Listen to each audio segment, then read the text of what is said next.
special program in living color on NBC.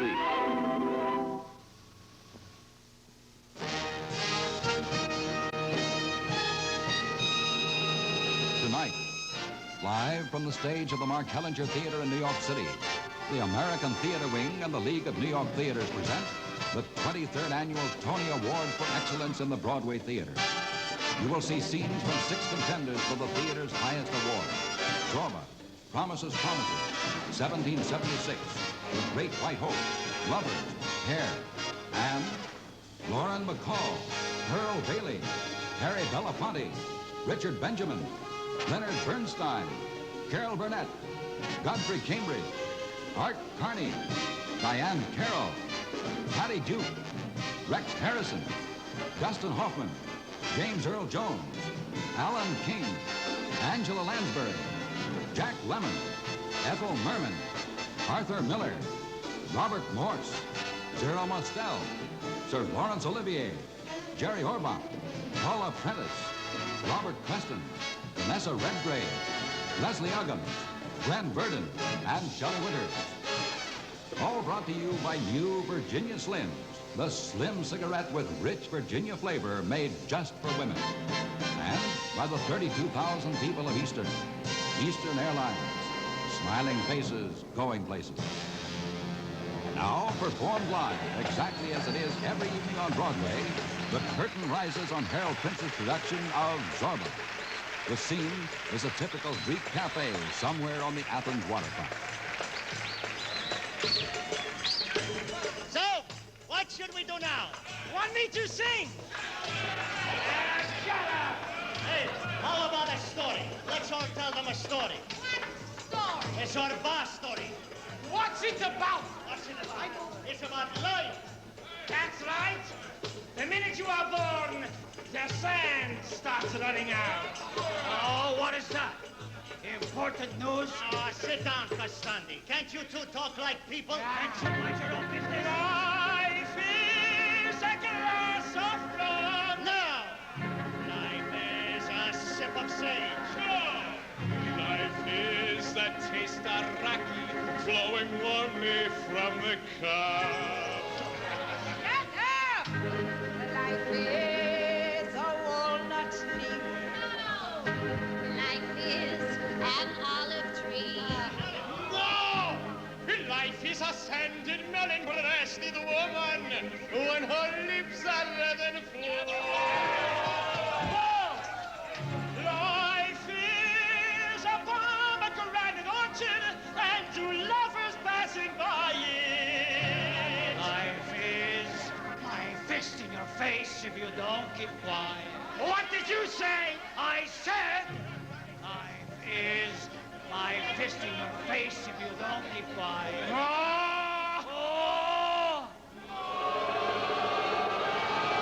Wait! You're lucky, boy. Wait. Listen to me. I will tell you. Life is what you do while you're waiting to die. Life is how the time goes by.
For years, women tried to win all the rights men had, including the right to smoke in public. And for years, they failed. In 1908, Kathleen Campbell thought the time was right. The time was not right. In 1916, Lola Haynes thought the time was right, too. Again, the time was not right. Then, in 1920, women won their rights. You've come a long way, baby, to get where you got to today. This is the Slim cigarette made just for women. Virginia Slims, with rich Virginia flavor you'll like. Tailored for the feminine hand. Slimmer than the fat cigarettes men smoke. Virginia Slims in the striped purse pack. You've got your own cigarette now, baby.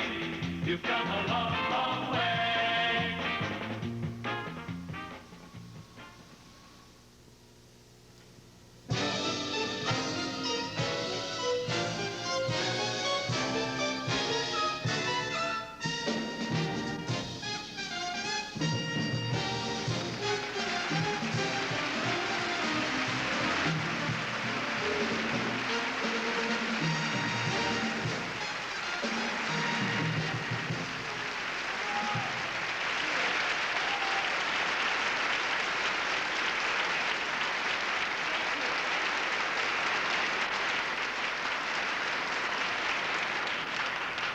Questions you might have in the audience.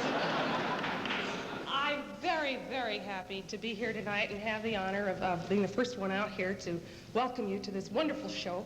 And I think Zorba was just great. Producer, director Harold Prince is up for the Tony again this year.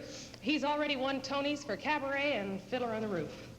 And the other three musicals nominated this year are 1776, Promises, Promises, and Hair. And you're going to see all of them here tonight on the stage. Not all at the same time, but I would like now, I'm very honored, to introduce a gentleman who is one of Broadway's favorites, the co-producer of A Lion in Winter.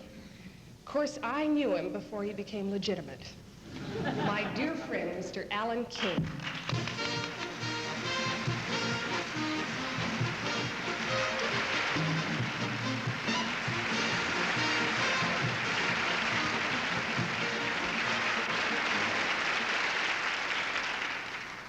Good evening and thank you. For those of you who are not familiar with the procedures involved, I'd like to tell you briefly how the Tony Awards are organized.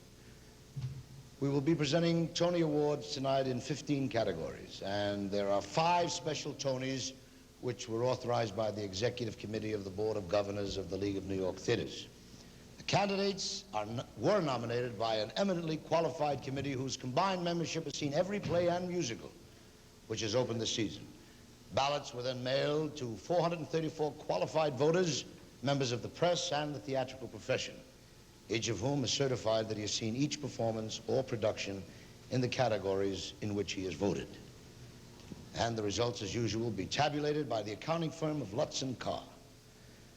And I want to thank Alex Cohen, the producer, for writing that hilariously funny opening monologue for me. Well, anyway, he allowed me that luxury. Well, anyway, the names of the prize winners are sealed into those carefully guarded white envelopes by these gentlemen who take their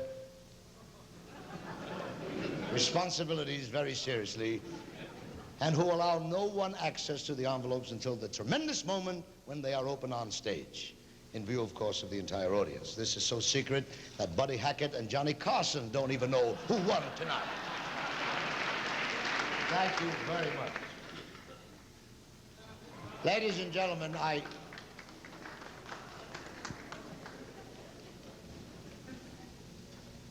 What is it? Are you a presenter?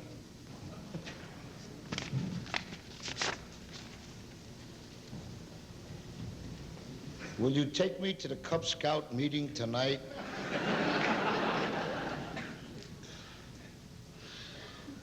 Will I what? There's more. If you're busy, could you take me to the ball game on Saturday? Who are you, son? Don't you watch television? I do, but I watch the late shows, and I know you're not Bruce Cabot. There's more. You're Corey, and there's more, all right? If you can't make the ball game, read the other envelope. All right, let's see. W.C. Fields was right.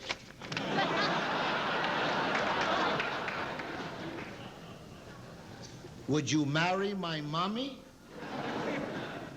My mommy is married. Would you at least meet her? All right. Who is your mommy? It's Julia. Julia. All right. Ladies and gentlemen, TV's Julia, Corey's mom, and the theater's very own Tony Award-winning Miss Diahann Carroll.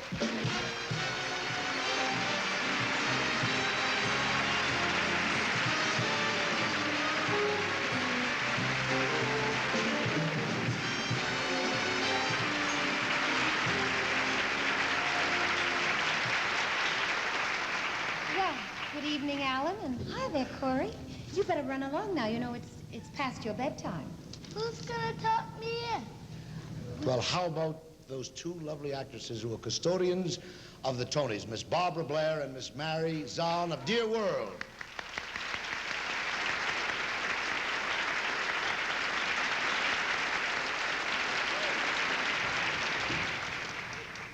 I'm getting a little tired myself. Alan, I don't think we should keep the audience in suspense a minute longer. Let's have the first two categories. Our first presenters this evening are two young stars who are following in the footsteps of Paul Newman, Joanne Woodward, and Ann Jackson and Eli Wallach, because they're married. And to each other. Right. They work together, too. They've appeared in As You Like It. He starred in Broadway in Star Spangled Girl and is currently the rage of the screen in Goodbye Columbus. Tomorrow they're going to rehearsal for their next play together. He is the director, she is the star of Arf. Tricky title. Yeah. And of course you remember their television series, which of course Senator Pastore would have considered the title provocative. It was called He and She. Miss Paula Prentice and Mr. Richard Benjamin.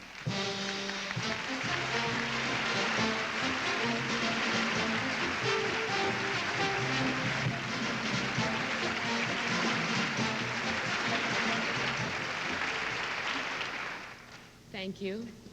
We have been asked to present the awards for the Best Scenic Designer and the Best Costume Designer.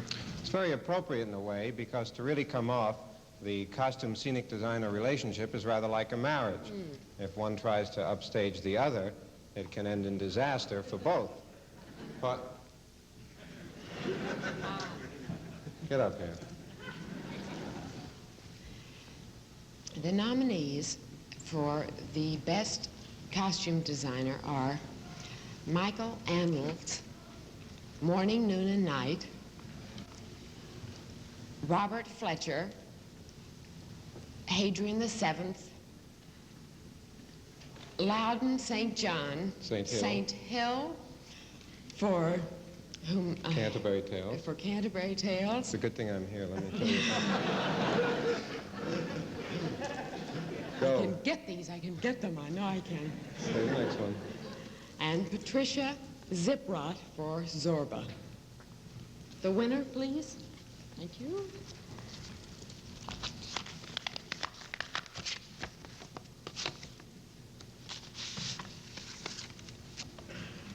The winner is Loudon St. Hill.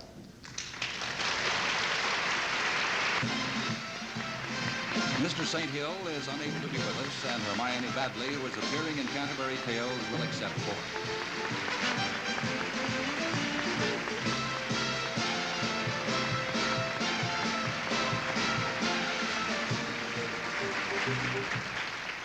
I'm very, very glad to be able to accept this for Loudon, and on his behalf, I want to thank America so very much for this great honor. Thank you.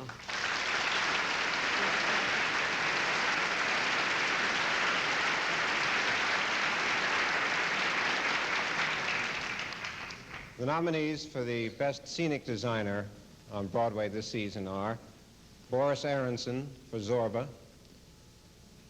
Derek Cousins for Canterbury Tales, Joe Melzina for 1776, and Oliver Smith for Dear World. And the winner is Boris Aronson.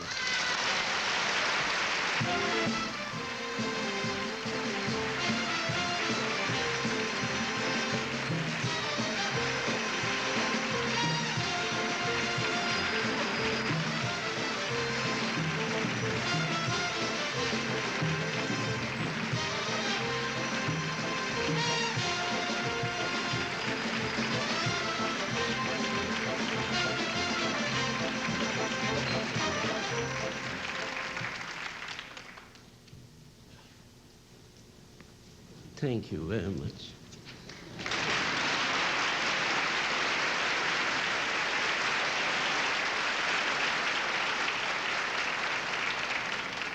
Thank you very much, Mr. and Mrs. Benjamin. Now, ladies and gentlemen, I would like to introduce a gentleman that, what is the cliche, needs no introduction. And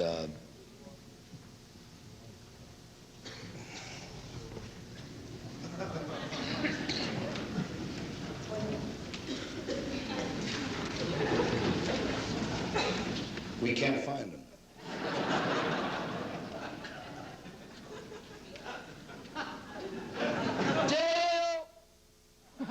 Is a day, oh.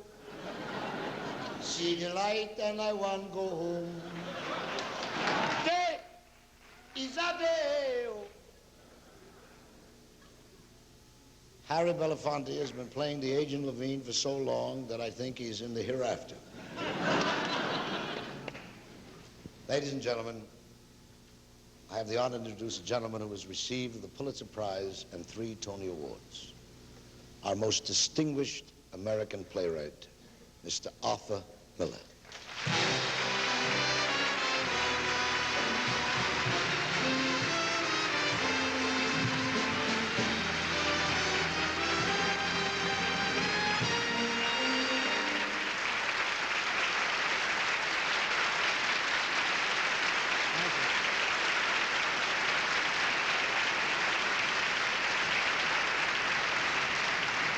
Thank you. The theater, from its beginnings, has been best when it has confronted its own time. Over the centuries, it has been trying to tell it like it is. And as you'll see this evening, that is still its main concern.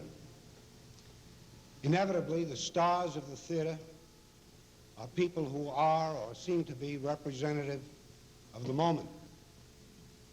And maybe that is why so many so quickly fade away. There is a man whose name has been spoken with undiminished admiration for several decades now, wherever in the world theater exists. A romantic movie star, a sublime comedian. To many, he is the greatest Shakespearean actor of our age.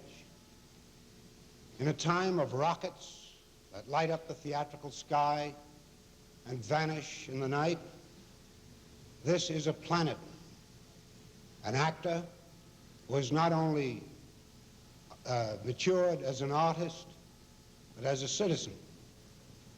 He has led and directed the National Theatre of Great Britain, which has proved that a public theatre subsidized by society not only serves the people, but liberates the creative power and the idealism of the nation's artists.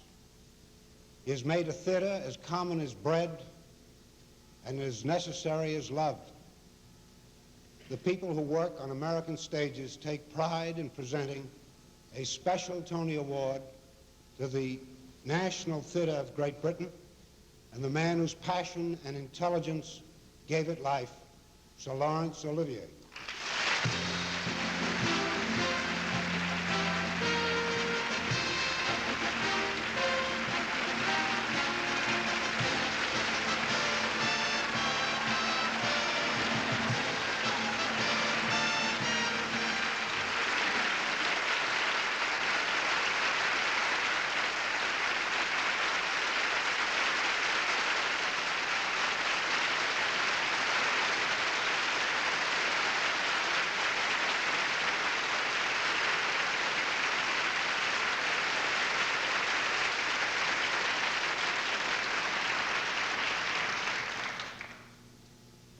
Dear Alex, dear Arthur, dear friends, ladies and gentlemen, thank you, first of all, Arthur, for that completely thrilling citation, which it's going to be very difficult for me to rise above. It must seem a little grasping of me to come 3,000 miles for 3 tiny hours to grab an award and then get the hell out before I'm found out.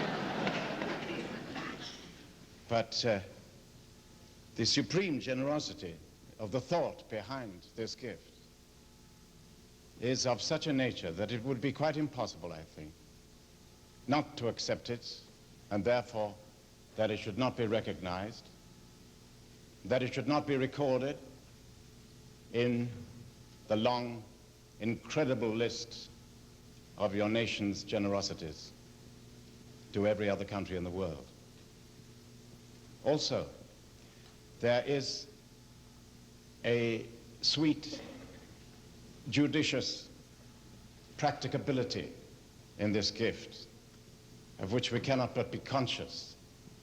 In show business, a great deal goes between folk of all nations without being said.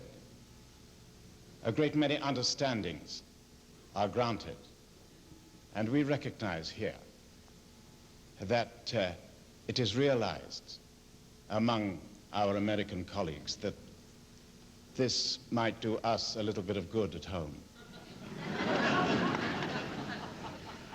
Those of you who are anxious to have a national theater in this country will learn, as we have learned, in the natural course of events, after a few years, that perhaps it is not that a national theater is without honor in its own country. It's not that at all. But after a few years, the level of criticism is of the sterner type.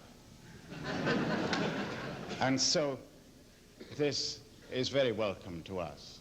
This pat on the back from our colleagues, and such colleagues in your country, is very brotherly and warming to us, and we are so dearly grateful.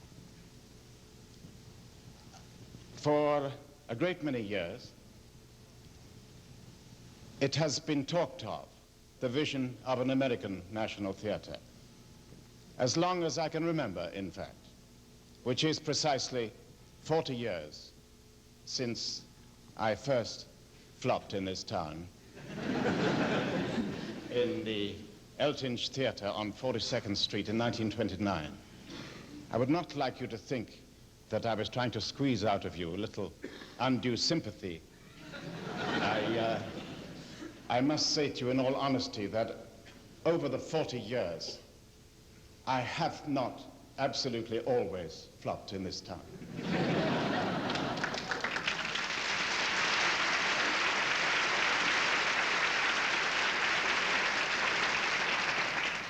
But I have done so enough to, you know, stay friends. We have been talking about a national theater in London since 1848. And now, after running a company, which we have done for 6 years, the signs are that the thing will start being built on the Surrey side of the Thames sometime next year. And so, you who wish such an institution to take place in this country may cheer yourselves with the thought that it should not take more than 125 years. When it does take shape, we from the National Theatre will invent a beautiful, beautiful award to greet the occasion. In the meantime, may I thank you from my heart, from the hearts of all who work in the National Theatre of Great Britain, for this true mark of friendship, this true kindness. And thank you for making us so very happy. Thank you, Alex, for allowing me to come here and once again experience the very great joy of standing upon a stage, in a theater, in the town I love so well.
Smiling faces, going places on Easter.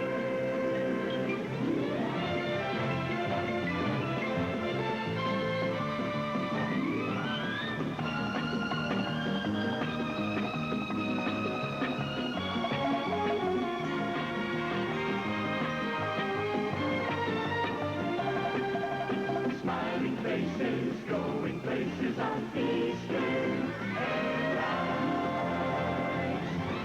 Maybe a smile is a little thing, but we believe it can make a big difference in how much you enjoy air travel. So we're passing it along every way we can, every time you fly Eastern. Smiling faces, going places on Eastern Airlines.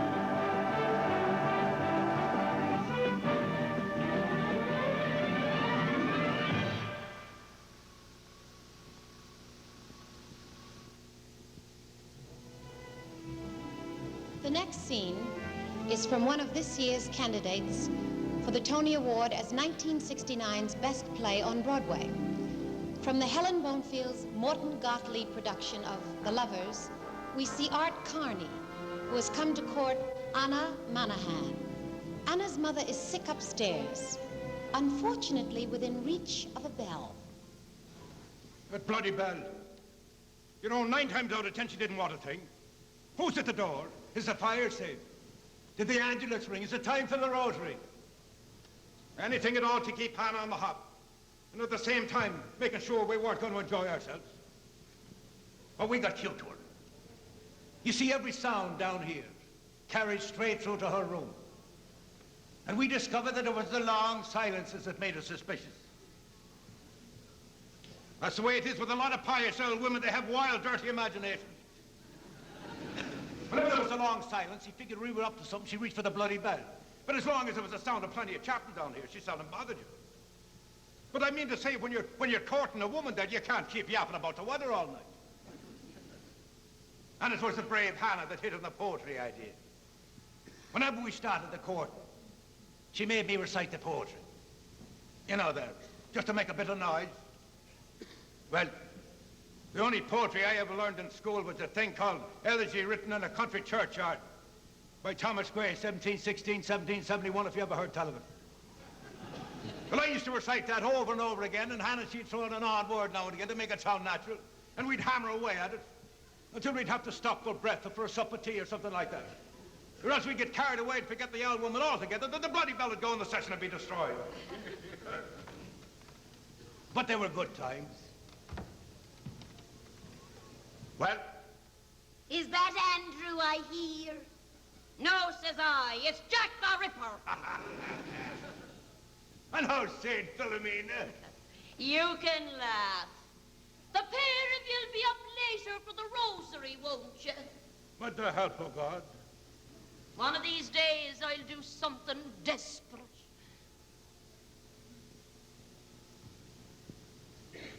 You're looking nice, Hannah. It's the jumper.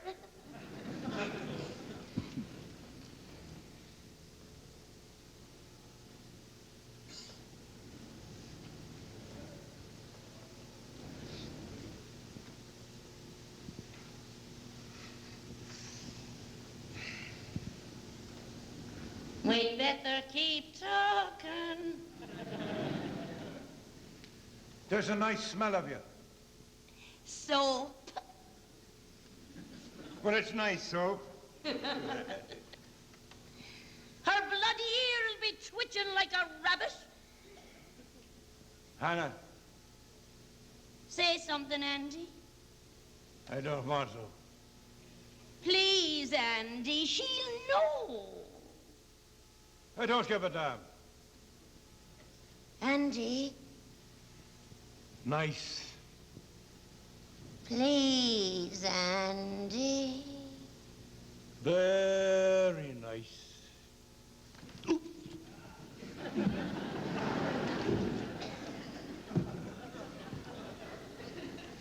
The crafty toes and Ella parting day, the lowing herd winds slowly orderly. The common homeward plod is weary away neath the water darkness under me. Now fades the glimmering landscape on the sight. It's a small world, isn't it? Now fades the glimmering landscape on the sight, oh, Hannah. Just imagine, fancy that. Keep going, man. And all the air a solemn stillness holds, save where the beetle wheels his droning flight and drowsy tinklings lull the distant fold. Andy. Save that from yonder ivy-mantled towers. Steady on, say something. She'll be listening. I don't give a damn. Oh, yes, indeed, imagine that. Where was I? Save that where yonder ivy-mantled tower. What? Where? The moping owl. The moping owl does to the moon complain. Speak, woman. Say something. Kiss me. For heaven's sake, woman. Andy, kiss me. Witch! The owl witch! Well, it's your fault you make no attempt at all. I don't know no poems. Well, bloody shopping lists, multiplication tables, anything. What the hell does she want? Isn't Sissy up there with her? One of these days, I'm going to strangle that woman. With her beads! Funny thing about that bloody bell, too. You know, before, when there was no noise down here, the ringing of that bell would be enough to waken the dead. But after we got married, the bell only rang when we started talking. Wasn't that perverse now, eh? Ah, deep one. Deep as a well. We could sit here, by God, for a whole evening, not say a word to each other. There wouldn't be a cheep from upstairs. But let us start chatting, and the clanging of that bell would damn near shake the house. You know, that sort of thing. You got to admire the old witch. She could handle a bloody regiment.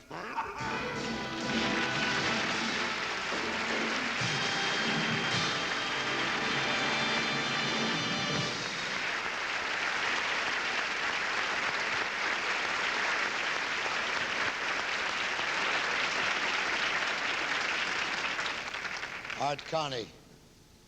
He's come a long way since the sewer.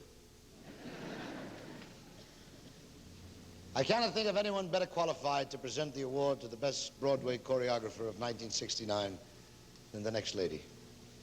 An amazing four-time Tony winner, the original Sweet Charity herself, Miss Gwen Verdon.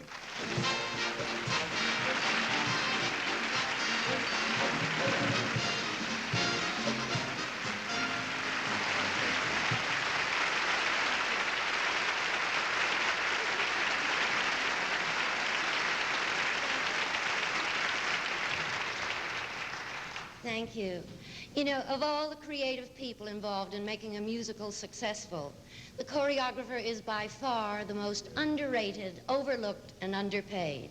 I don't really believe that, but my husband's a choreographer, and he told me to say it.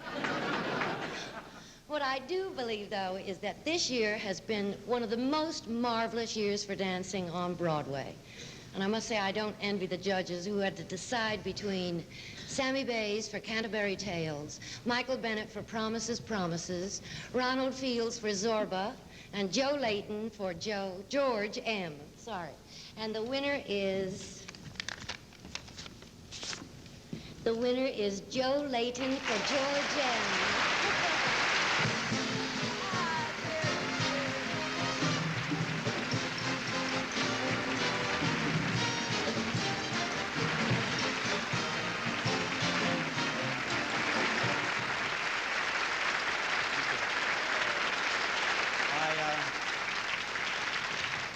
must share this with wonderful Joel Gray and a fantastic company of singer, dancer, actors.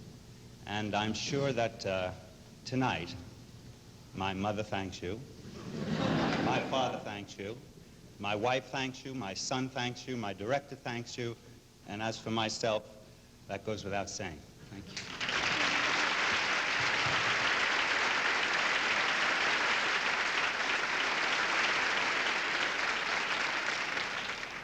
It's hard to fit this next gentleman into any one pigeonhole.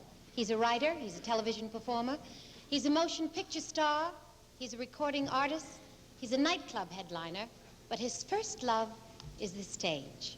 We all remember him in Lost in the Stars, The Blacks, and Pearly Victorious.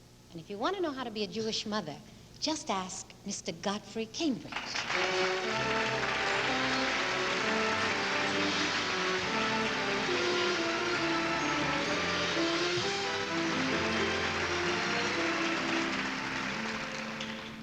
I'm proud to have been asked to present the next special Tony Award of the evening to the Negro Ensemble Company. Although their first public performance of this remarkably vital and diversified theatrical group took place in January of 1968, just a little over a year ago, the dreaming and the planning and the hard work of organization had gone on for many, many years before. Through the efforts of Douglas Turner Ward, the artistic director, Robert Hooks, the executive director, and Gerald S. Crone, administrative director, the company has provided a training ground for artists, a platform for writers, and a consistently high level of theater for its audiences. Such is their reputation that they have been, in this short time, invited to appear at the World Theater Season in London and also at the Teatro Sistina in Rome. So it gives me great pleasure that the American theater would have these kind of ambassadors, and it gives me great pleasure to present this special Tony Award to the Negro Ensemble Company.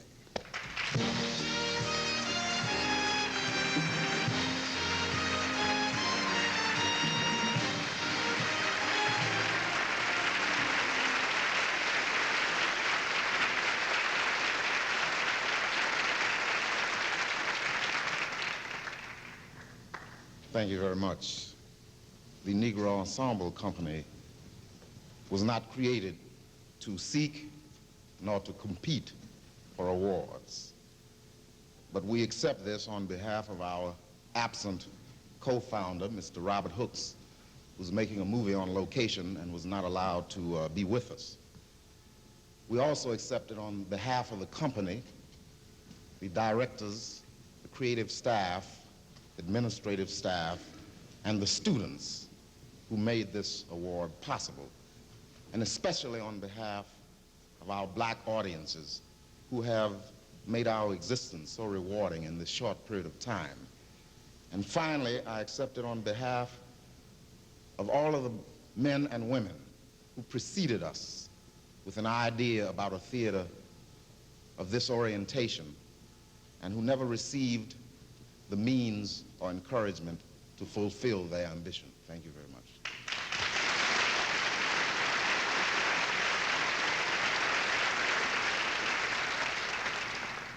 Of course, like Doug, I thank the Tony Award Committee for bestowing this honor on us, but I'd like to take one moment to make a personal note, if I may, and that is that I want to extend my personal thanks to our students, our actors, designers, directors, staff, to our playwrights, to our black audience, for being courageous enough in this rather difficult, confusing, disturbing time, being courageous enough to give me, a white man, an opportunity to be part of a very important, dynamic, wonderful black theater which is theirs.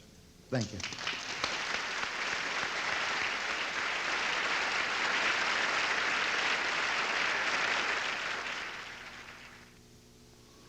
Around the turn of the century, few women were allowed to smoke a cigarette. Lila Lurkey was one of the few.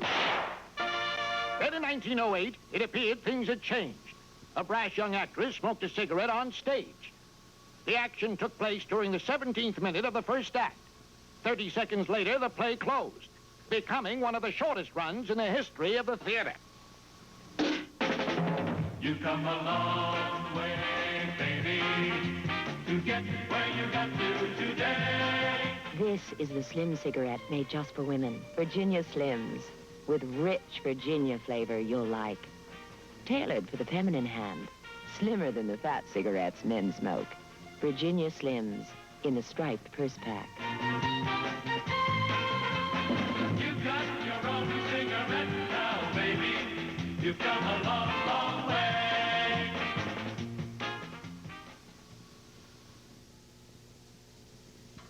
It's not unusual for David Merrick to have 4 hits on Broadway. He is the producer of Hello, Dolly, 40 Carats, Play It Again, Sam, and the biggest of his hits, Promises, Promises. Promises, Promises has been nominated for Tonys in 8 categories. We can't show you all of them, but we can bring you Jerry Orbach as Chuck Baxter, a rising young insurance accountant. At the moment, a very happy young man because he has just discovered he shares a common interest with the girl he loves. So I was wondering, Miss Kubelik, if maybe you'd like to go to the basketball game. Yeah, it starts at 6:30. But it's a doubleheader. We don't have to see the first game. Yeah, we don't even have to see the whole second game. We could come in at the half or the last quarter. All the action's in the last 12 minutes anyway. You can? 9 o'clock? Yeah, not 9 is the perfect time. You don't run into all those early rushers who want to see everything. Great. Well, I'll see you at 9 o'clock. How about that? She likes basketball. She likes basketball. How about that? We have something in common to talk about. Basketball. She likes basketball. How about that? I have some place to take her when we go out. Basketball. Whoever would have dreamed, never would have thought that my favorite girl liked my favorite sport. Like any other kid, I would make believe with a ball in my hand. I dribble right past all the others real fast, and I'd be 6'8", and my shot was really great. She likes basketball, isn't that wild? It's an omen that good things are on their way. Things to share. We share basketball, wouldn't you die? From a simple beginning like this, we may get somewhere.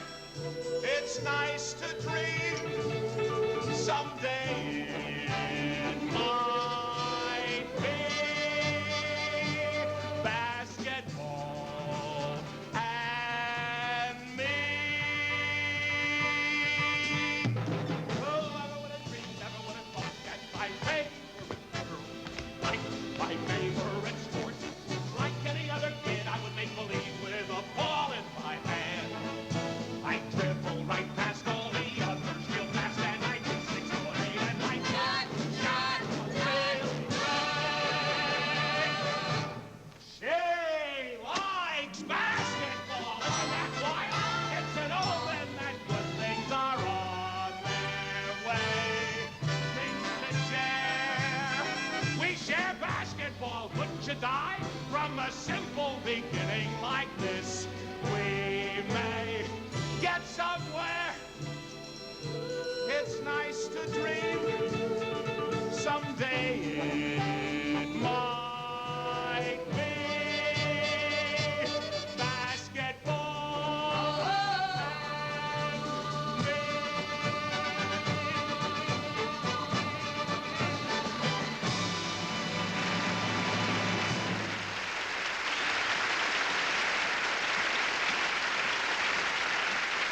Meanwhile, back at the insurance company, the 19th floor is getting ready for its annual Christmas party, headed by this year's entertainment committee. Miss Polanski of Accounts Receivable. Miss Wong of Mimeograph. And Miss De La Hoya of Petty Cash.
next young lady hasn't stopped working in either television or films or on the stage since she graduated from the Thomas Jefferson High School in Brooklyn.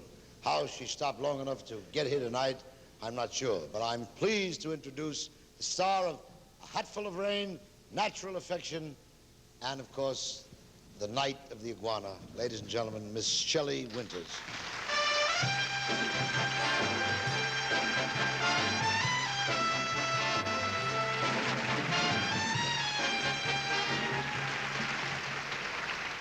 Alan, I hate to say it, but I have a problem. I mean, I don't like to complain, but, you know, there are so many marvelous performers backstage that the dressing room situation has become very complex. In fact, I just had a dress with the entire cast of 1776. Now, I don't mind, but the fellas kept stealing my hair ribbons. Could have been worse. You could have been dressing with boys in a band. They'd have stolen your gowns.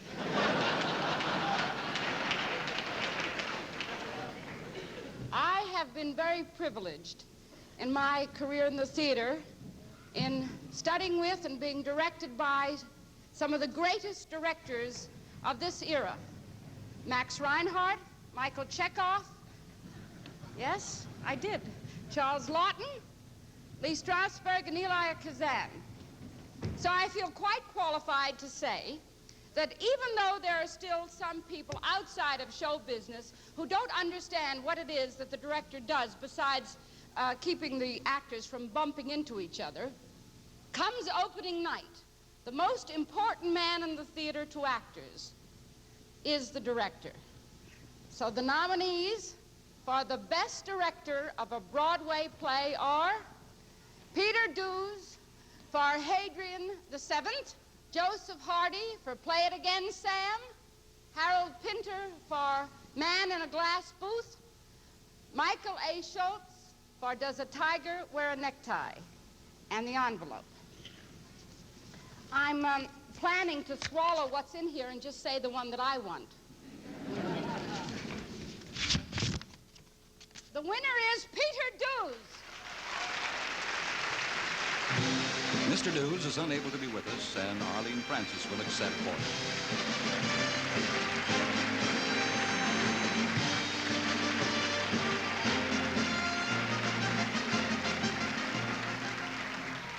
I hate to give it up.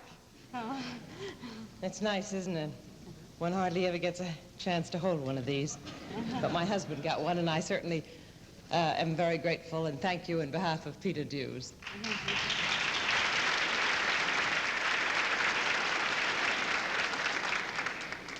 Honestly, the talent in the American musical theater just never stops, does it? You know, these next two artists are both former Tony winners. He for his endearing performance in How to Succeed in Business Without Really Trying, and she, just last year, for Hallelujah Baby. Miss Leslie Uggams and Mr. Robert Moore.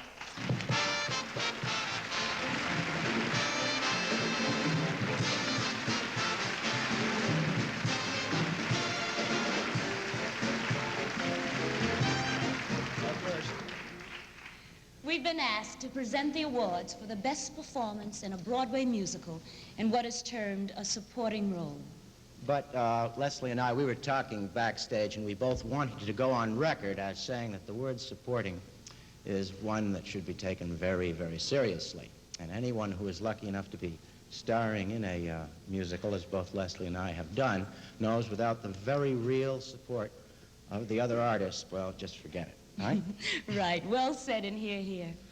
The nominees for the best actor in a Broadway musical, featured or supporting role are A. Larry Haynes in Promises, Promises, Ronald Holgate in 1776, and Edward Winter in Promises, Promises. The winner is... I'm so nervous.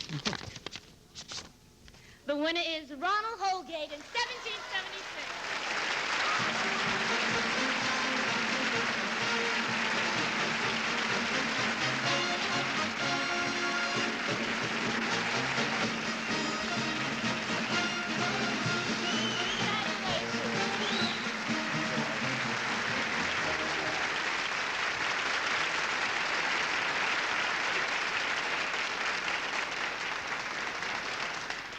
It's just great, just great. I want to thank everybody who had anything to do with 1776, and especially Anna White and Peter Hunt, Peter Stone, and Sherman Edwards. And last but not least, I want to thank the Lees of old Virginia.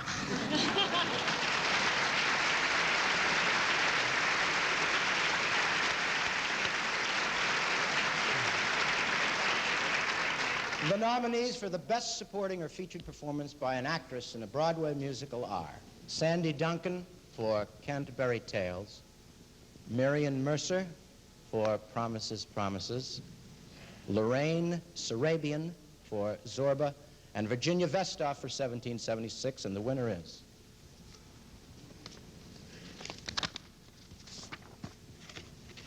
The winner is Marion Mercer.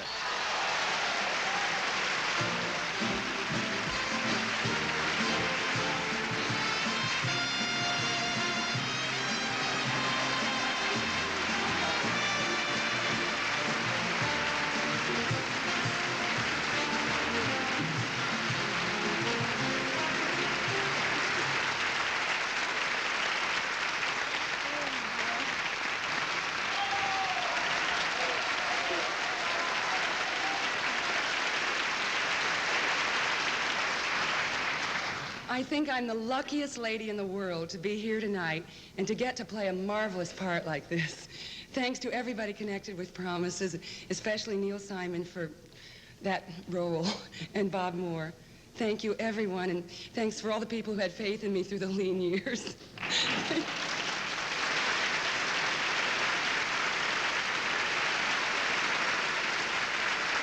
Ladies and gentlemen, Miss Angela Lansbury.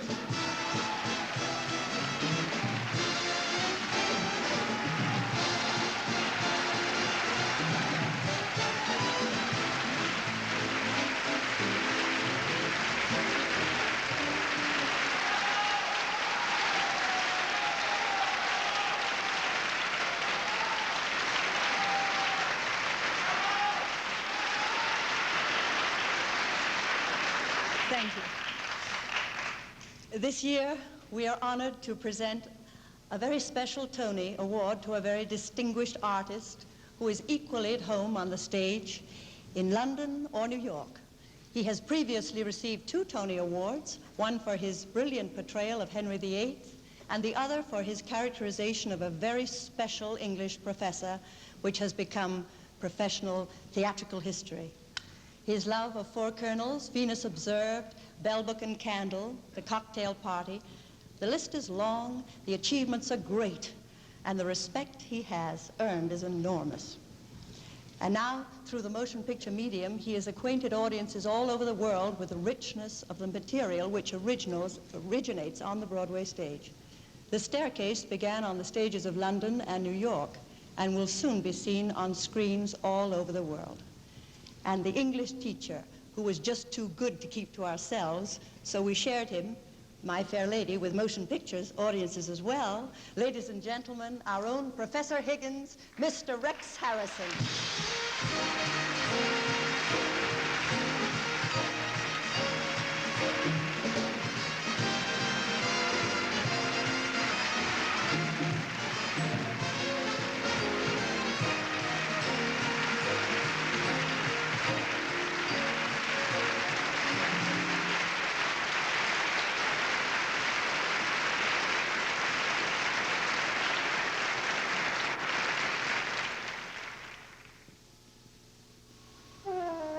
When the sun shines on places Eastern can take you, it smiles on a whole new world.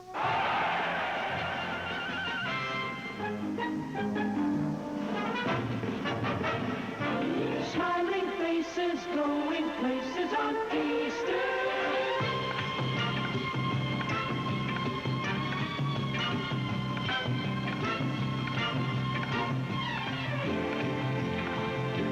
Smiling faces, going places on Easter.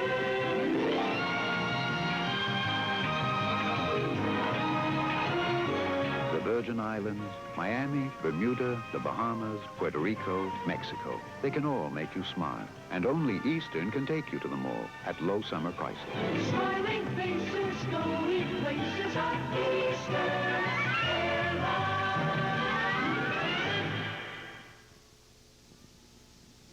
The time is shortly before the First World War. The scene, a small gym in San Francisco, where Jack Jefferson, the leading contender for the heavyweight championship, prepares for his decisive fight. Herman Levin's production of The Great White Hope.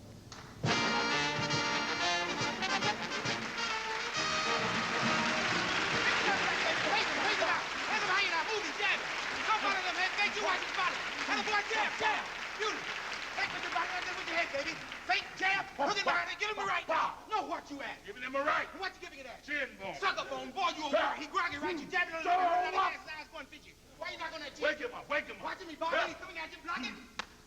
How you gonna take that right? Temple. How? Hook it. Hook through the temple. Why? Saw was placed on his head. Yeah, now you listen to me, sugar, hook in there again. Do this, 3 now. Whop, whop, whop. Shucks, honey. You know you're tired of sitting here. Why don't you go buy yourself a pretty or something? No, let me stay, unless you mind me here, Jack. Well, you my lady luck. I don't mind you nowhere. So long as you looking at him, he don't mind. But you sure this ain't too much rough housing for you, huh? Well, I try not to listen. Much obliged.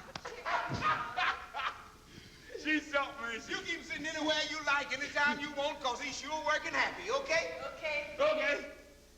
We gonna mooch or we gonna move? Reach for them gloves, man. I'm gonna bust this bag wide open, and then we all go out for a champagne lunch. More soft-boiled eggs, that's what you're gonna have. Hey, Dolan! How you, boss? I thought you were staying in Reno till tomorrow. Well, we got it settled there. How do you feel? He feel like he look, boss. Not eating too quick. No, sir. Chewing real good. I'm chewing till it hurts, man. Come on, Goldie, when it gonna be? The 4th of July. The 4th of July. Now, the newspaper boys are on their way up, so it makes a difference. No, it just tickled my funny bone, that's all. We should worry. We're gonna have some gate there. 15,000. And Jack, you know what they're calling it? Already by them, it's the fight of the century. 20 years I've never seen such a hoopla. Trains from St. Louis and Chicago direct yet. Tents they have to put up. It's a regular madhouse. Lively times, I can hear you coming. Boy, you just about to win the fight of the century. Yeah, or else lose and be the nigger of the minute. Hey, Jack, come here. Hey, what kind of odds going? Brady ate the fight. What's the girl doing here? Oh, she just looking around. She don't bother us now. Looking around for what? Now, you be nice now here, Goldie. Come over here, Ellie. Don't be shy now, honey. She is a friend of mine, you know. Jack, you gotta bring a girl here when you train? I guess so, boss. I just love to dance and prance for the women's. How do you do? Come on, Goldie. Shake hands with Miss Eleanor Backman. I'm pleased to meet you, Miss Backman. I apologize not noticing you before, but there's such a tumult around here. Sure, I understand. Hey, you're a fan of Jack's, huh? Ellie was on the same boat from Australia. She was visiting down there. Well, it's great to be home again, I'll bet. You can't beat Frisco. Yes, I like it fine. My home is in Tacoma, though. Yeah. Well, like I said, Miss Backman, the boys from the papers will be here any minute. You know what I mean? Hey. So maybe if you'll excuse me. She's staying where she is. Uh-oh. Look, Jack, what's the matter with you? I said she's staying where she is. I'll pass out here. I'll wait in the room, Jack. In the room! You for be Pete's nice sake. now, here. I know it. Last night in my head, it's like a voice. Dumbbell, go home quick. Something's going wrong with him. It ain't nobody's business. Grow up, for Pete's sake. Let me go with No, just a second. Hey, look, what I was supposed to do? Stash up in a bit of hole someplace in nigger town and sneak a fat 12 o'clock at night, or carry around with me in a little box, like a pet bunny rabbit or something. Oh, she's supposed to put black on her face and pop her mouth out so nobody noticed I took nothing from her. Let them win. You know I done fool around plenty, Goldie. She know it too. She know it all. But I ain't fooling around this time, you understand? And if he said, "That's what you said last time," I'll bust his nappy head. I ain't said nothing. Okay, I'm coming. Jack, I swear I'll help you. Only you shouldn't throw it in their face, I'm begging you. See, this is what you fell into, darling. Do what he says. You go along with him? With you, any way I can. So go. Sit over there. Open the door for Pete's sake. Morning. Hey, fellas. Oh, Spitty, how you doing?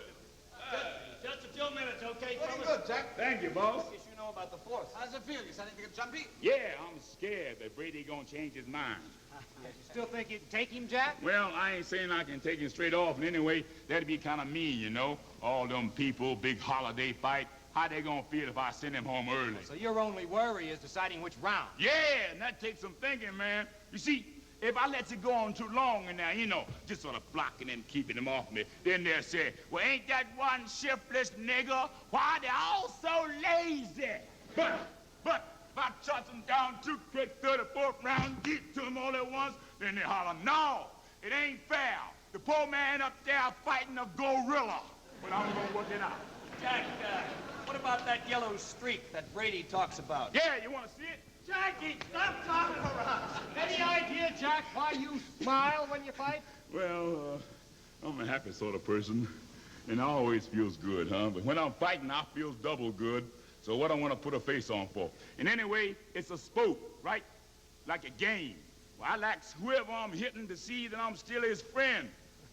You train in Chicago, Mr. Jefferson. Yeah, I want to see my little old mama. Fried chicken, Jack? Woo-wee, can't wait. Hey, I believe that's Miss Backman there, isn't it, Jack? You first met on the boat. No, Ah, Miss Backman is my secretary. We hired her in Australia. She's from here, but she was there, and you know what we mean. We hired her. She came over with the boys. I see. Boss, if they finish, I'd like to rub him down now. Plenty for now, Jack. Yeah, Hey, come all again. right, thanks. Oh, Jack, one more question. Go ahead. Now, you're the first black man in the history of the ring to get a crack at the heavyweight title. Now, the white folks, of course, are behind the White Hope. Brady's the redeemer of the race and so on, but you, Jack Jefferson, are you the Black Hope? Well, I'm black and I'm hoping. Jack. Jack, give it to him straight. Hey, look, man, I ain't running for Congress. I ain't fighting for no race. I ain't redeeming nobody. My mama told me Mr. Lincoln done that. Ain't that why you shot him? Yeah, well, tell us. Let's have it. Oh, Jack, it gets awful, doesn't it? I don't know about that. Seems to me it gets worse and better both at once. Is there anything I can do? Yeah. You stick around and don't ever call me daddy.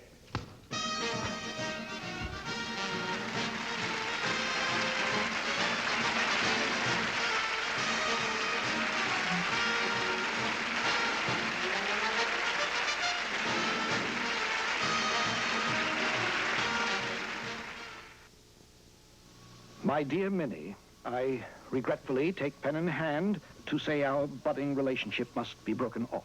No one was more shocked than I when you smoked a cigarette at my mother's last Sunday. Mother says smoking, while permissible for men, is improper for ladies. She says it reveals a character flaw that probably results from a shoddy upbringing. Mother, I fear, is right. Your friend and well-wisher, Gerald Avery. It's different now.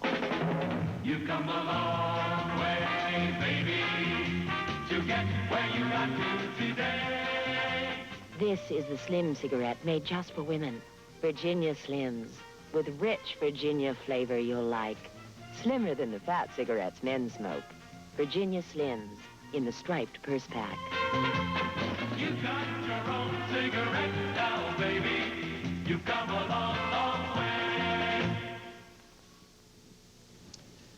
One of the most successful marriages of words and music in the theatrical world has been the team of Betty Comden and Adolph Green. I can understand why there is so much harmony between them, because they're not married to each other. But their list of credits read like an actual courtship. First, on the town. Then, the bells are ringing. And next, hallelujah, baby. Ladies and gentlemen, Miss Betty Comden and Mr. Adolph Green.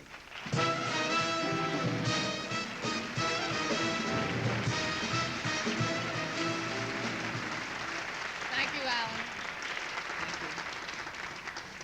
The American musical is one of Broadway's unique contributions to world theater. Now, the governing board of the League has voted this year to give a special award in the musical field to a particular artist whose work as a composer on the Broadway scene has been one of tremendous significance.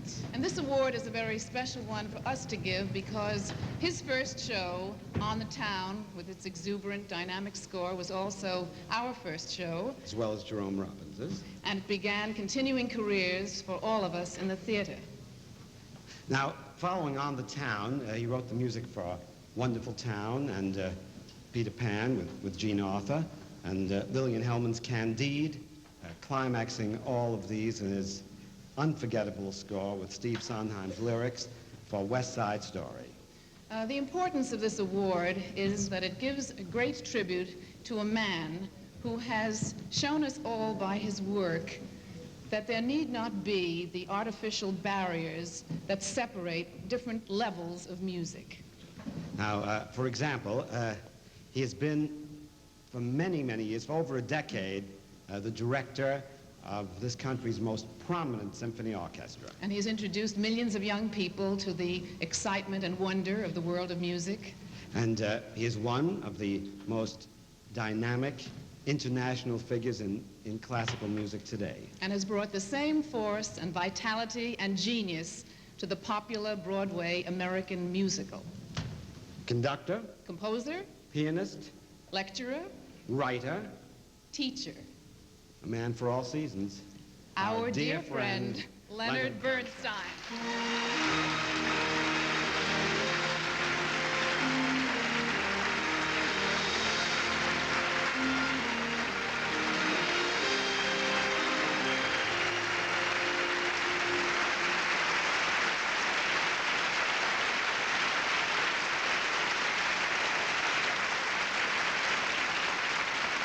Thank you. I must say it's a rather curious sensation to be handed a Tony Award for having contributed precisely nothing to the Broadway musical scene for almost 12 years. But who am I to quibble, especially when it's presented so charmingly as it was by my dear friends Adolph and Betty. The truth is that I am deeply moved and terribly grateful and exceedingly proud to be in this distinguished company tonight. And may I say that now that I'm about to leave my post at the New York Philharmonic, I sincerely hope to be able to justify this award by making a contribution to the musical theater in the very near future. Thank you.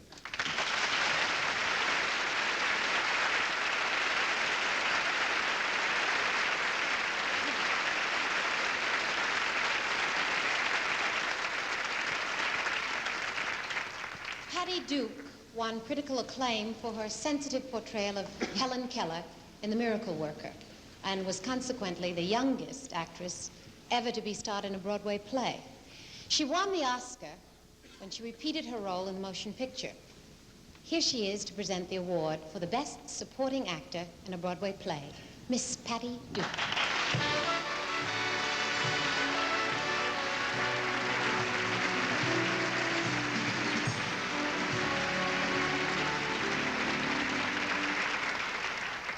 Thank you. It's lovely to be here. But I could use some help. There's been a gentleman here all evening who's been very helpful. If he would just come out.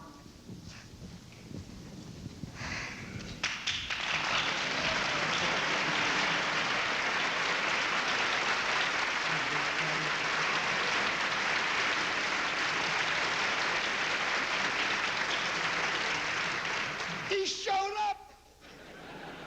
I remember you when you typed that. Thank you, Harry.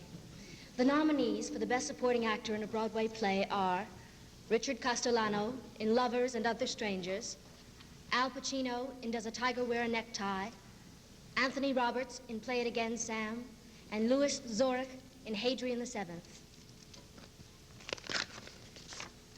The winner is Al Pacino.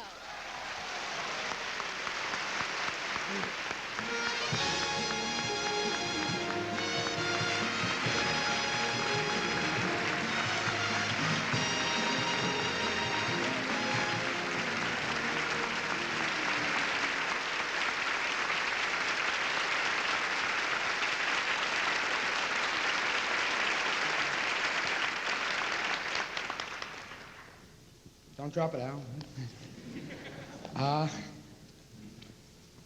I'd like to thank Jay Weston, Philip Rose, producers, Michael Schultz, a great director, and Don Peterson, the author of There's a Tiger Wear Necktie, and all of you. Thank you. It's a great honor. Thank you.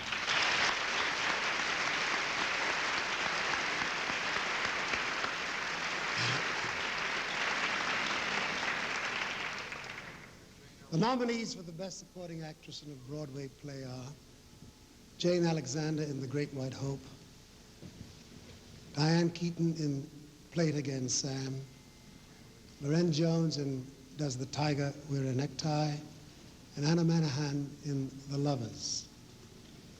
And the winner is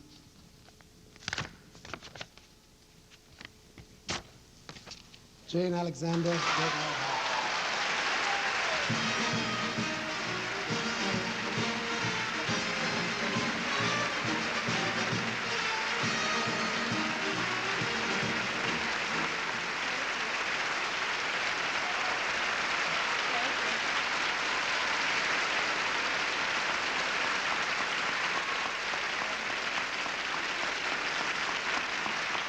Thank you very much. It's very exciting. I'd like to give very special thanks to the Arena Stage Theater, where I was for about 3 years, and where we first did Howard Sackler's play, and to James Earl Jones and all the 60 wonderful people in the cast, and most of all to Ed Sheeran, who, as our director, made Great White Hope the wonderful experience it is for everybody. Half of this award belongs to him. Thank you.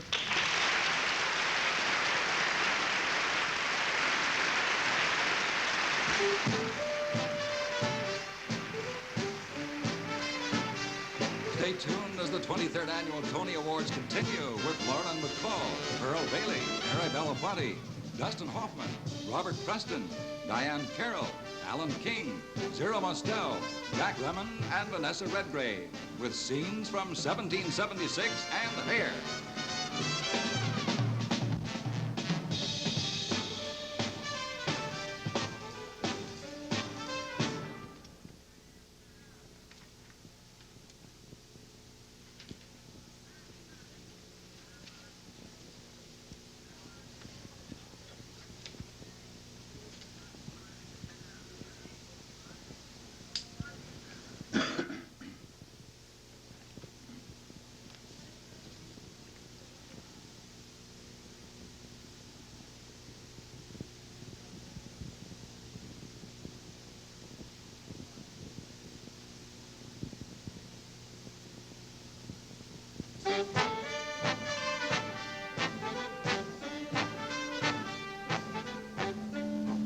If this next musical hadn't opened on Broadway, well, if it had opened on Broadway one day later than it did, it would not have been eligible for a Tony nomination. But producer Stuart Ostrow was so sure of its appeal that he wisely rang up the curtain 15 hours before the nomination committee was due to convene.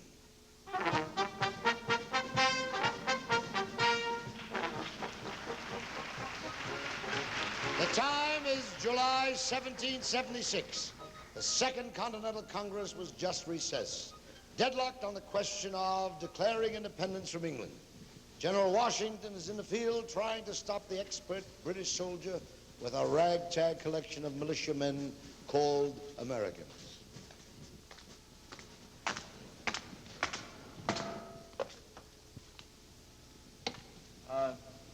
Excuse me, this the Continental Congress? Well, what's it look like? I'm the courier from General Washington in New York. Yeah? I'm Andrew McNair, congressional custodian. I do. I got me a dispatch here for the Congress. Well, I'll keep it for them. They ain't meeting on account of it's too hot today. How about a rum, General? General? Lord, I ain't even a corporal. Yeah, well, what's the Army know? Thank you. Sit down, gentlemen. The chair rules it's too damn hot to work. Well, what's it like out there, General? You probably know more than I do. Sitting here? This is the last place to find out what's going on. I'm aiming to join up. Oh, what are you talking about? You don't have to join up. You're in Congress. What's that got to do with it? Well, you don't see them rushing off to get killed, do you? But they're sure great ones for sending others, I can tell you that. Who sits here? Caesar Rodney of Delaware. Where are you from, General? Watertown. Where's that? Massachusetts. Well, then, you belong down there in John Adams' chair. But be careful. There's something about that chair that makes a man awful noisy. Did you see any fighting? Well, I sure did. I seen my two best friends get shot dead on the very same day. Right on the village green it was, too. And after they didn't come home for supper, their mamas went down the hill looking for them. Miss Lowe, she found Timothy right off. But Miss Pickett, she looked near half the night before she found Willem, 'cause he'd gone and crawled off the green before he died. Mama, hey mama, come looking for me. I'm here in the meadow by the red maple tree.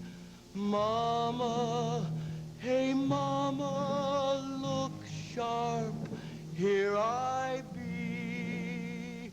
Hey, hey, mama, look sharp.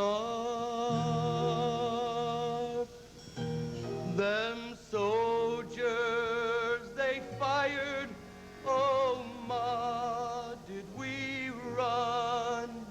But then we turned round and the battle begun.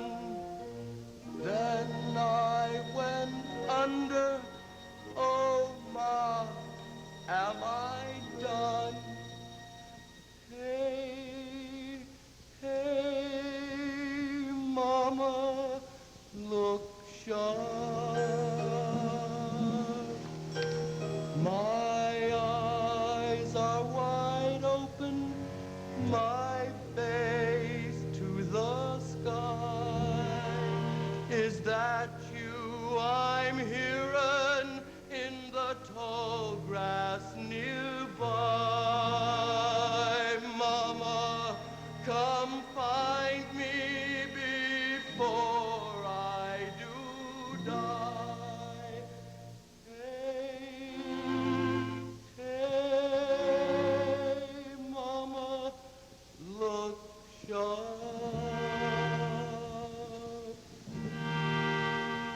I'll close your eyes, my Billy, them eyes that cannot see, and I'll bury ya, my Billy, beneath the maple tree, and never again will you whisper to me, hey, hey, oh mama, look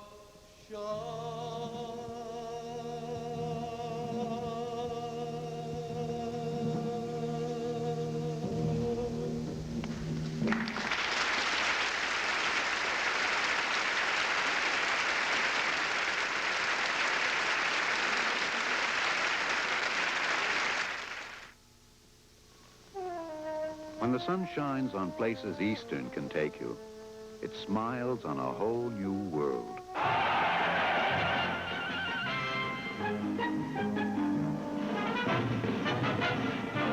Smiling faces, going places on Easter.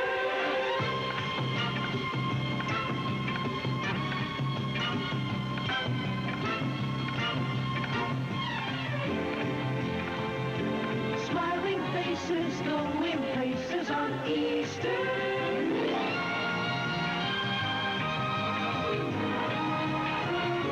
The Virgin Islands, Miami, Bermuda, the Bahamas, Puerto Rico, Mexico. They can all make you smile. And only Eastern can take you to them all at low summer prices. Smiling faces, going places on Easter.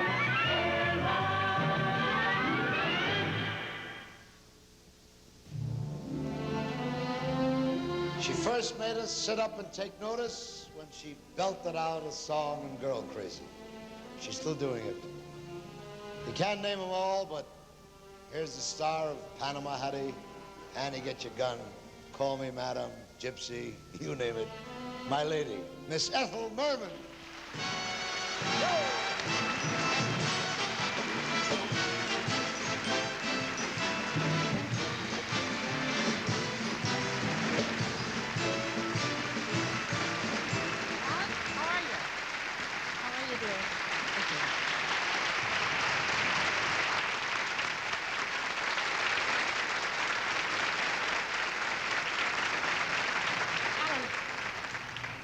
Do you know what's happening backstage? Well, I have an idea, yes. You know what they're doing? What? They made me share a dressing room with Rex Harrison.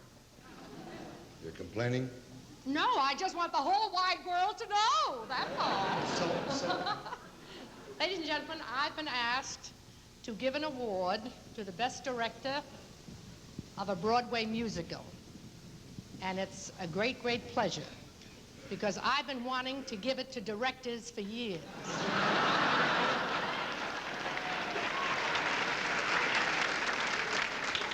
The nominees are Peter Hunt for 1776, Robert Moore for Promises, Promises, Tom O'Torgan for Hair, and Harold Prince for Zorba.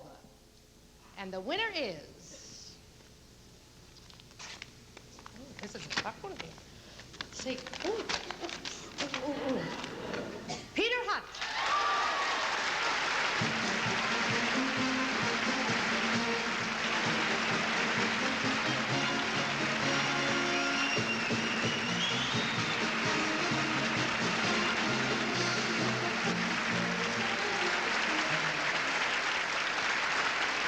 Thank you.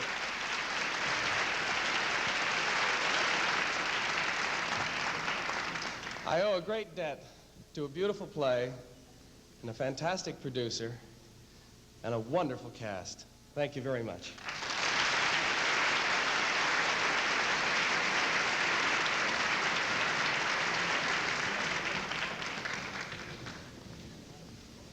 As a co-host, I am not entitled to present an award, but I haven't been overpaid for my appearance here tonight. And so I made one demand. That is that I could present the next award. Special award to a lovely lady, an enchanting comedian, wonderful person.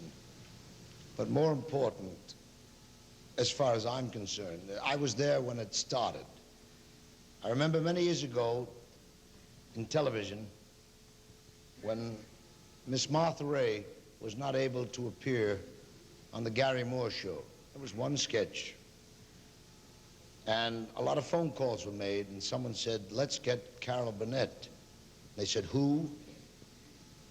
I saw her walk in, rehearse one day, and come on, of course, to become the great star she is. This is a big thrill for me.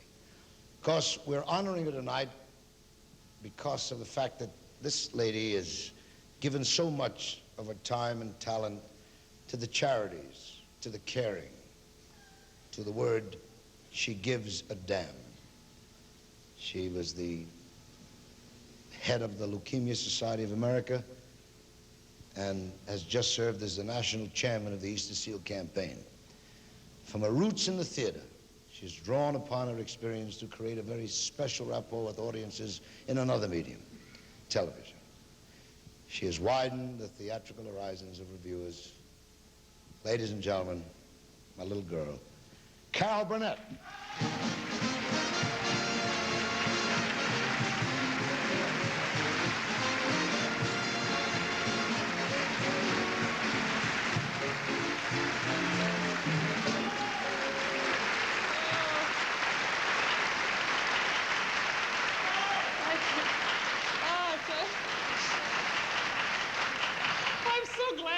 a tie.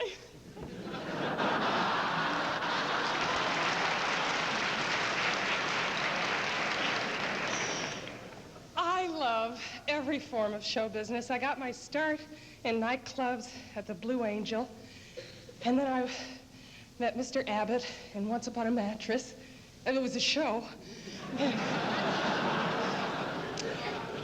And then I was very lucky to work with a gentleman named Gary Moore. And it's really a thrill to win an award for television. And it's a double thrill to win an award for television from the theater. I am so greatly honored. Thank you very much.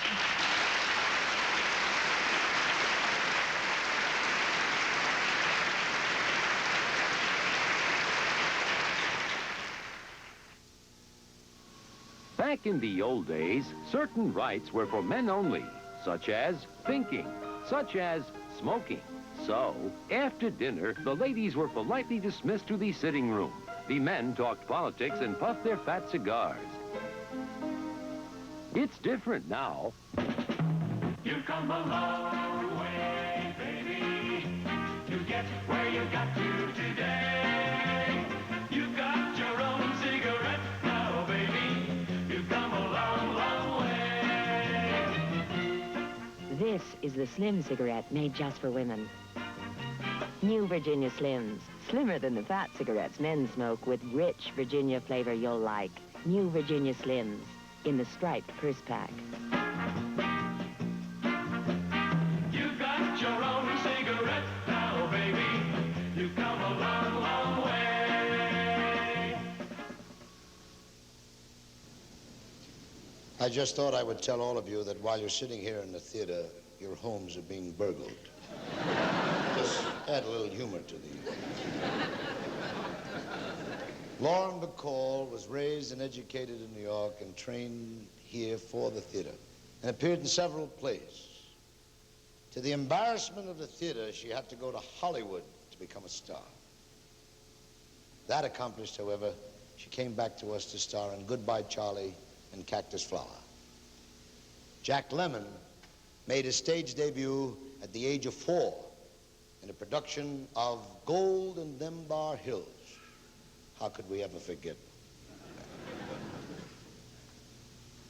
He went to California, made many, many, many successful films, one successful comedy after another. And then we all stopped laughing when he came back to Broadway and showed us the serious side of his talent in Face of the Hero. Here to present the award to the Best Actor and Actress of 1969 Broadway season, Miss Lauren Bacall and Mr. Jack Lemmon.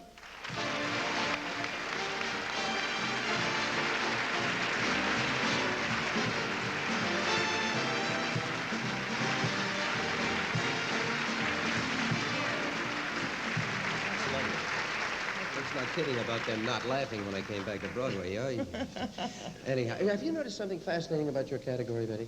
No, my category, Jack? Yeah, your category. Well, the No. 4 actors that are up for the Best Actor award happen to be in the 4 plays. They're starring in the 4 plays that are up for the Best Yeah, but Jack, award wait a minute. for a Look, play. Now, Jack, the odds against please. one presaging the other I know, but Jack, are about 40 Jack, to what? please. It has always been my conviction. I mean, what I really find interesting about an award night like tonight is that it's really the only time that actors seem to be competing. I mean, I've never thought of acting as being a competitive art or profession. Yeah. Otherwise, the billing would have had to read Alfred Lunt versus Lynn Fontanne. I agree. You're Thank absolutely you. right. Yeah. Except there's about 8 stomachs out there that are very nervous. Yeah, 9 including mine. Yes, and 10 mine. And you can hardly see the people for the butterflies. But at any rate, any time that you are being judged by your peers for the Best Actor and Actress of the year, Yes. that's a very emotional moment. So Yes, and we better get on with it because I don't think I can stand it. All right, love, go ahead. Yes. Now, the nominees for the Best Actor in a Broadway Play are Art Carney in Lovers, James Earl Jones in The Great White Hope, Alec McCowan in Hadrian VII, and Donald Pleasance in The Man in the Glass Booth. And the winner is James Earl Jones! Yeah, yeah!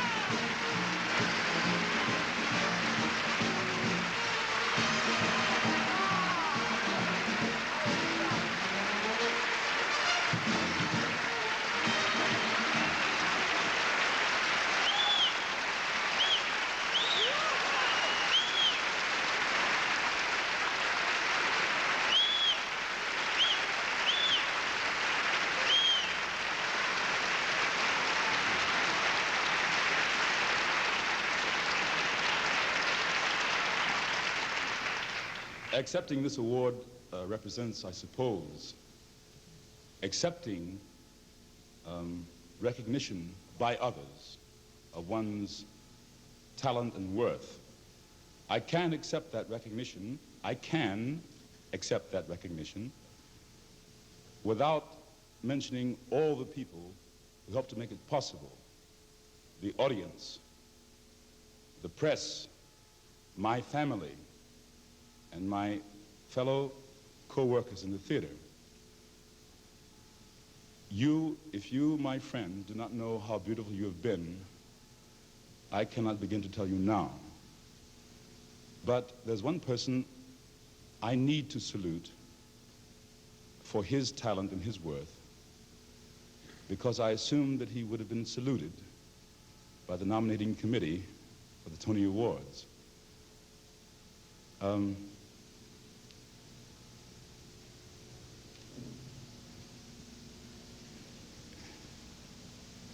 The man I'm talking about, of course, is Ed Sheeran, my director. I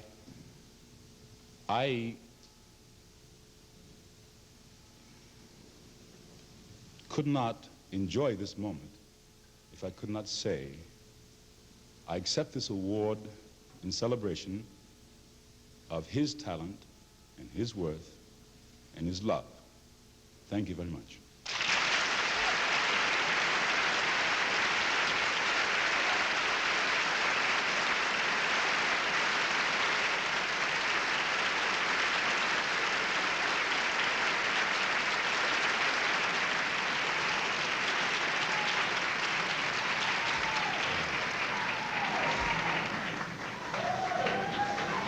Should hear him backstage. I don't know if you can hear it. It's beautiful. It really is. That's lovely. The nominees for Best Actress of the 1969 Broadway season are Julie Harris in 40 Carats, Estelle Parsons in The Seven Descents of Myrtle, Charlotte Ray in Morning, Noon, and Night, and Brenda Vaccaro in The Goodbye People. And the winner is Julie Harris.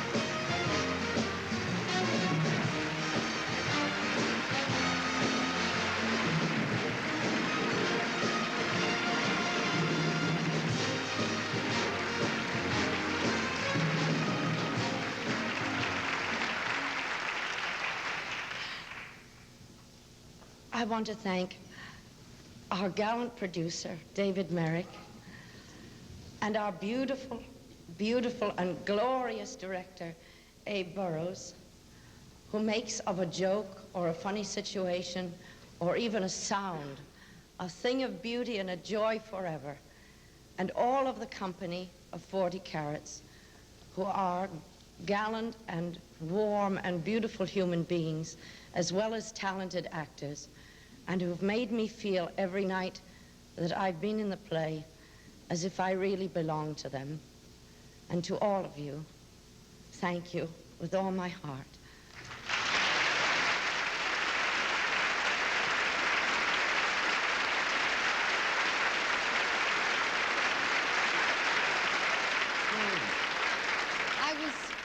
I was privileged to work with this next lady several years ago in a delightful musical called House of Flowers.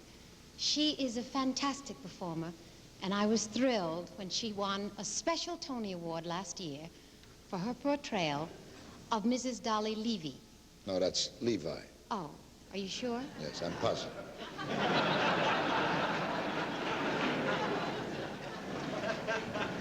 The gentleman who accompanies her tonight is the Tony Award winner of this very same program, the best musical actor of the season for his marvelous tour de force in I Do, I Do. Back in 1958, he marched off with the Tony as the Music Man. And then he overwhelmed audiences with his portrayal of King Henry II, my King Henry II in Lion in Winter. Ladies and gentlemen, Miss Pearl Bailey and Mr. Robert Preston.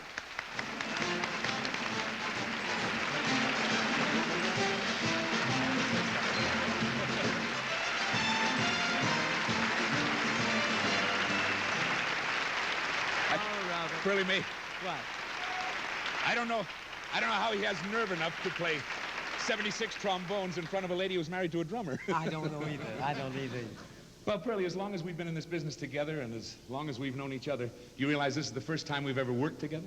You know, Bob, I've had my eye on you. Ever since you wore that marvelous red uniform in Northwest Mounted Police. Or was it, wait. No, I'm all mistaken here. Was it when you were the understudy for Nelson Eddy? When was it? Well, I have watched you in Arms and the Man and St. Louis Woman. Yes. But just think, Pearl, all of those blockbusters were just a warm-up for this moment here tonight. And now, Robert, here we are together at last. Together? Together.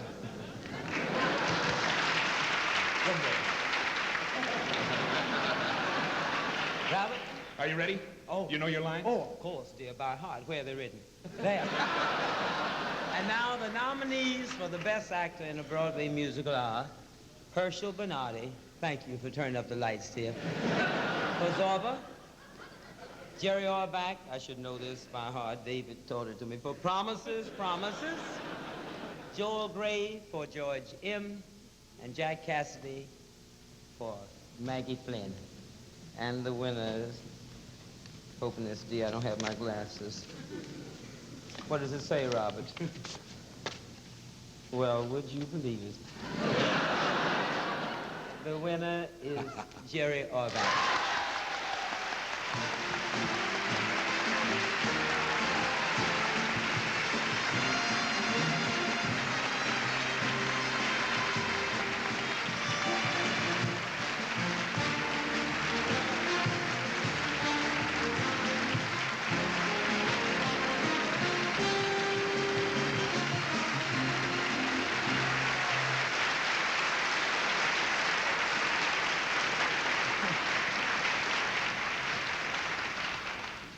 There's a long list of people that I should thank, but they all know who they are, and I won't try to go down that long list. But I want to thank all of you who voted, and all of you who see the show, and all of you here, as well as the people connected with putting it on. Thank you very much.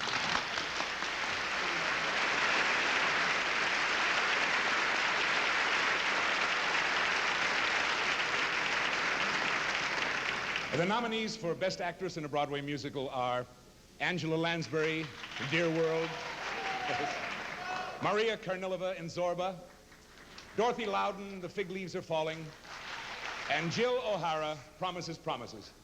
And you're all only wonderful. The winner is Angela Lansbury.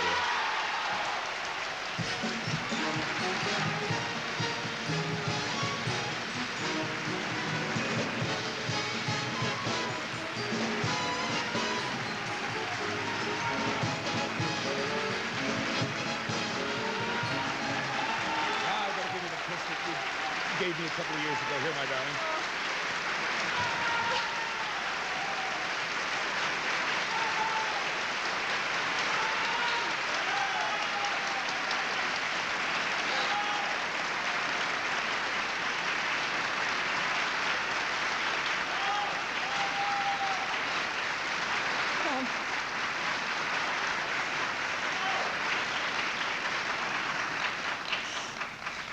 Funny, you never really dare believe that this moment is going to happen, so you're never really prepared. This is a glorious honor, and I'm deeply grateful for all of you who have given it to me. Thank you.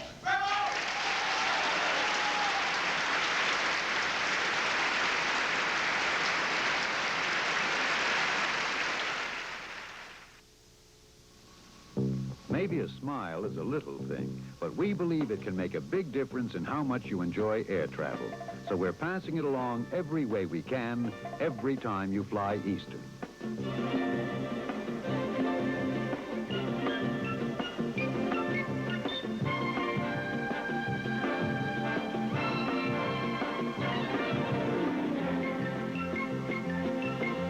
Smiling faces, going places on Eastern. Smiling faces. places, going places out east.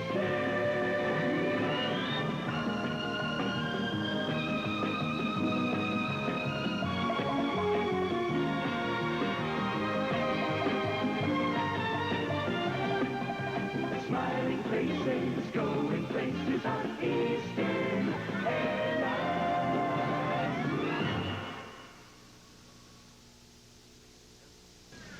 Ladies and gentlemen, Miss Vanessa Redgrave and Mr. Dustin Hoffman.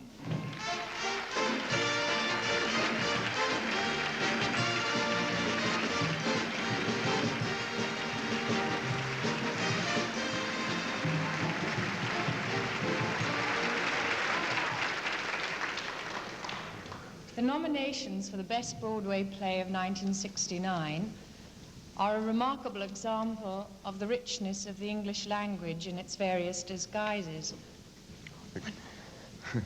The Great White Hope is by an American Howard Sackler. Hadrian VII is by British author Peter Luke. Lovers is from the pen of Irishman Brian Friel.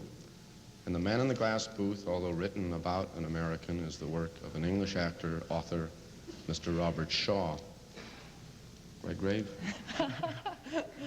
So one cannot perhaps escape the conclusion that the strength of the American theatre, indeed world theatre, lies in the free exchange of ideas and our plays and our performers.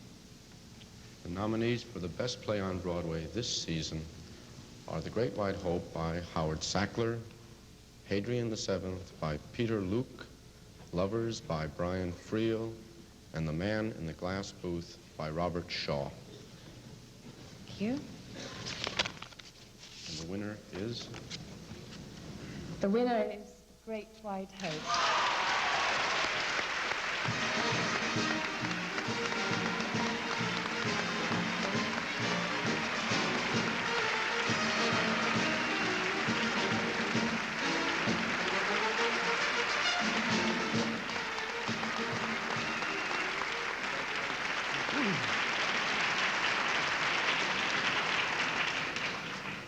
I'm very proud, of course, to receive this.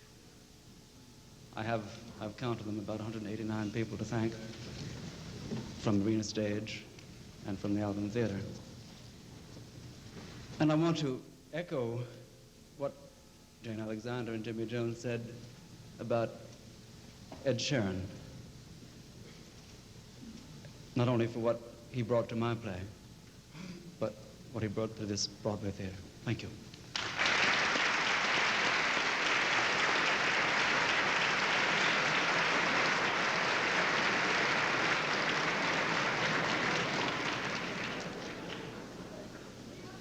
This year, 3 men from our planet will go to the moon.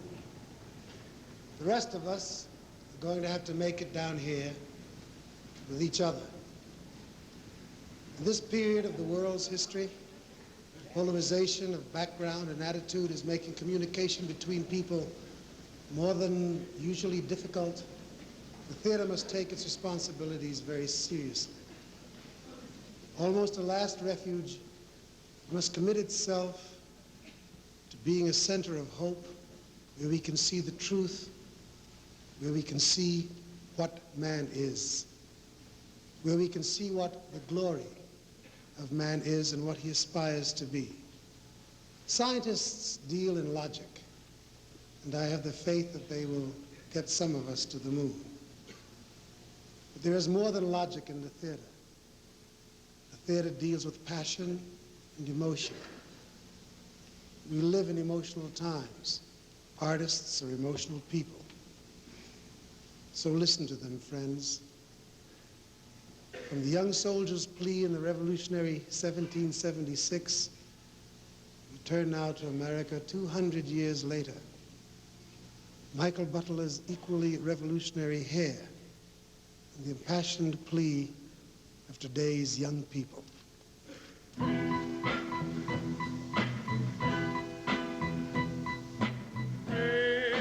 Open by metal explosion. Barbed wire fireball. Bullets fly.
lovely. But wherefore I know not, lost all my mirth. This goodly frame, the earth seems to me a sterile promontory. This most excellent canopy, the air look you. This brave o'erhanging firmament, this majestical roof, fretted with golden fur. Why, it appears no other thing to me than a foul and pestilent congregation of vapor.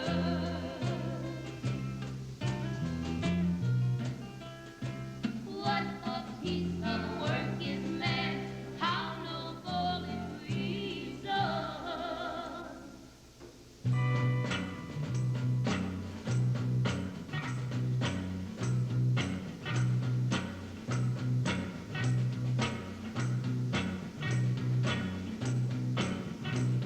We starve, look at one another, short of breath, walking proudly in our winter coats, wearing smells from laboratories, facing a dying nation, a moving train of fantasy, sickly thought and news of life, with the breathing of the longitude.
You've come a long, long way from days when man was king.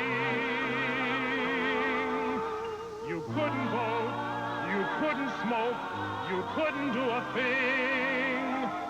Then you started fighting, and things started going your way. On the 19th Amendment, yeah, all the walls started crumbling, yeah.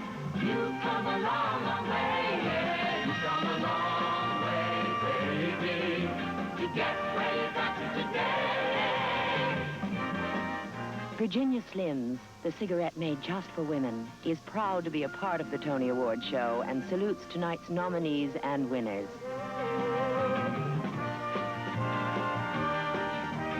You've come a long, long way. I am proud to introduce an artist who has won 3 Tony Awards.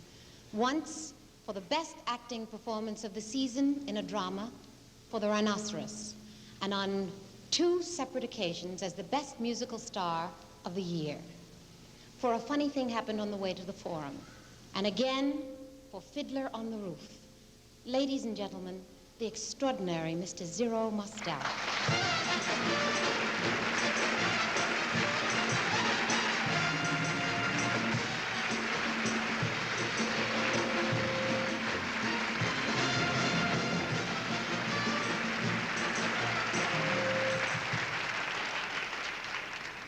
I thought hair was extraordinary, didn't you?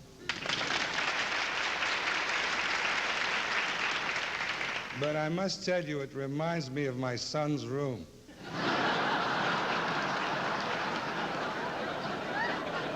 They just left my house.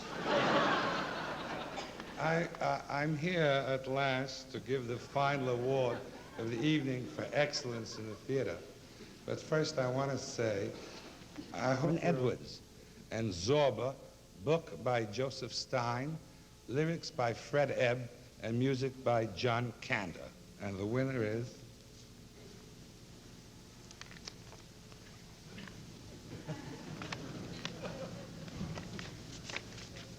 is 1776.